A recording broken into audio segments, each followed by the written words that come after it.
Morning everybody. Sunday morning, second coffee of the day so far. This one's strong and black, so if I start gibbering nonsense, or more nonsense than usual anyway, you probably blame the caffeine. Miserable Sunday morning. Sun's only just come out, but never mind, it's the weekend and we've got another knife review. Spyderco Persistence. First Spyderco that I bought, and the reason I picked this one is that the American made Spydercos were out of my budget. I had to look at the Chinese made, and the obvious one for a lot of people would have been the Tenacious, but for me, for my first Spyderco, what was important was picking a model that had very much the leaf shaped blade rather than the longer pointy blade on the Tenacious. The Ambitious was a little bit on the small side, so the Persistence it is. A lot of people would probably dismiss the Chinese made Spydercos in favour of the American made in Golden, Colorado, USA, Earth. But I think that they're really good value for money, and I think the quality is certainly good enough. Obviously it's not going to be world beating, but I don't think there's any reason why you need to be disappointed. So if we go to the desk and have a closer look and see if you think similar to me. Okay, so here we have the Spyderco Persistence. As you can see, first things that strike you: black G10 handle, nice big and 13mm Spydie hole, pocket clip, and there are mounting holes both sides, both ends, so you can carry left or right, tip up or tip down. Assembly is using these Torx screws all round. I'll just quickly run through the specs. The steel is 8CR13 MOV, and it's on the blade there. I don't know if the camera will pick that up. And on the blade there we have China and the Spyderco logo. The close length is 105mm, which is 4 1/8, and the open length is 173, which is about 6 3/4. The blade length is 70mm, which is 2 3/4 inches, and the weight is 102 grams, which is 3.3 ounces. Now, I'm not left-handed, so that isn't as smooth as it would be doing it right-handed, but I am conscious I keep sticking my right hand in front of the camera. So as you can see there, we've got a liner lock, and I know some people are a bit fussy. This isn't a particularly early lock-up. The end of the lock bar moves all the way in front of the tang.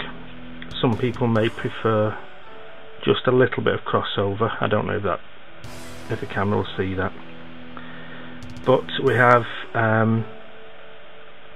stainless steel liners drilled out. There's 1, 2, 3, 4, 5, 6. There's about 7 or 8 holes inside there drilled out to take some weight away. We've got a straight through construction, plain cylindrical standoffs, jimping on the thumb ramp, and in terms of hand size, it's just right for me for a 4-finger grip. It's very comfortable. The positioning and angle on the thumb ramp is just right. I know this is going to be a bit obscured on camera. I'll try and angle it, but when I open it right-handed, being a right-handed person, it's just exactly the right size. It's lovely. The opening action is smooth, but it isn't loose. I haven't adjusted it at all, and you would need to perhaps loosen off maybe the back screw maybe the pivot, I'm not sure. If you wanted to do all that Spidey drop nonsense, but there's nothing wrong with the action there. Because the depth of the blade it's quite significant compared to the length. It's quite a wide blade. That's going to contribute towards a good solid lockup, and there's no blade play up and down, none side to side. It is rock solid. Pocket clip isn't too bad. It seems quite strong. I don't carry this, being a locking blade, I don't carry this day to day, so I don't really have any practical experience of the quality of the pocket clip. But for those of you who are able to carry this sort of knife in your pocket, it doesn't ride particularly low. You know, it's going to be quite obvious. And then the other thing there, I do have a lanyard hole with a tube lining.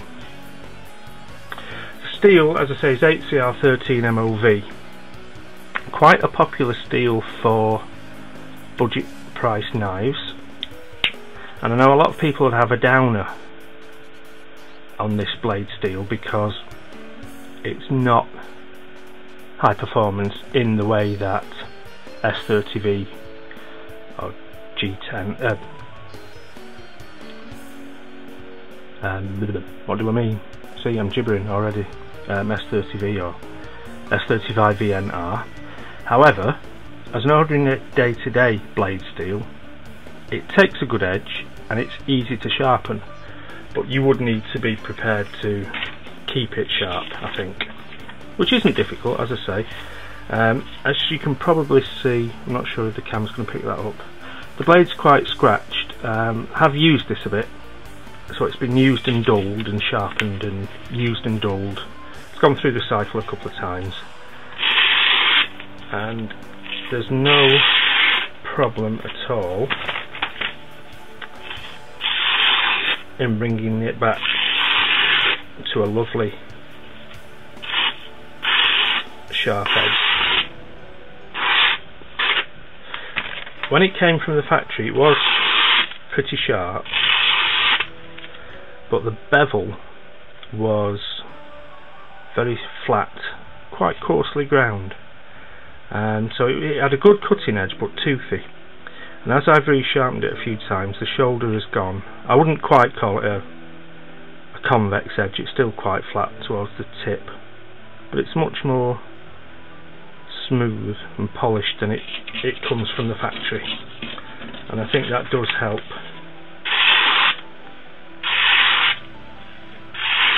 With a nice slicing action, and it is heavy enough for heavier tasks. We'll do a quick size comparison. So this is my Victorinox Spartan copy. So as you can see, it's a bit longer and it's altogether chunkier. We've got slightly longer cutting edge, but with a 3mm thick blade, it is much more substantial than perhaps a typical UK style pocket knife. And as you can see there, if this is, try and keep this on camera, we've got no trouble at all slicing the cardboard. It does take, as I say, the 8CR13 MOV does take a good edge. If you were going to be using this all day, every day, you would probably want something with a bit better edge retention. But as a general purpose knife, and bearing in mind this is £32 to buy at the moment, so compared to the better quality Spydercos, the American made ones where you're paying 100 and 150, 180 pounds, for 32 quid, it's not bad at all. I think we may have picked up a little dull spot on the edge. In fact, we definitely have there. But that's only going to take a little visit. So, as I was saying before the memory card ran out, it would only take a brief visit to the strop to return that edge to previous standard, and seeing as the memory card ran out, I've taken that opportunity. And you saw how it was catching after cutting the cardboard for just a dozen passes on the strop in each direction, and we're back to where we started in terms of a nice smooth cutting edge.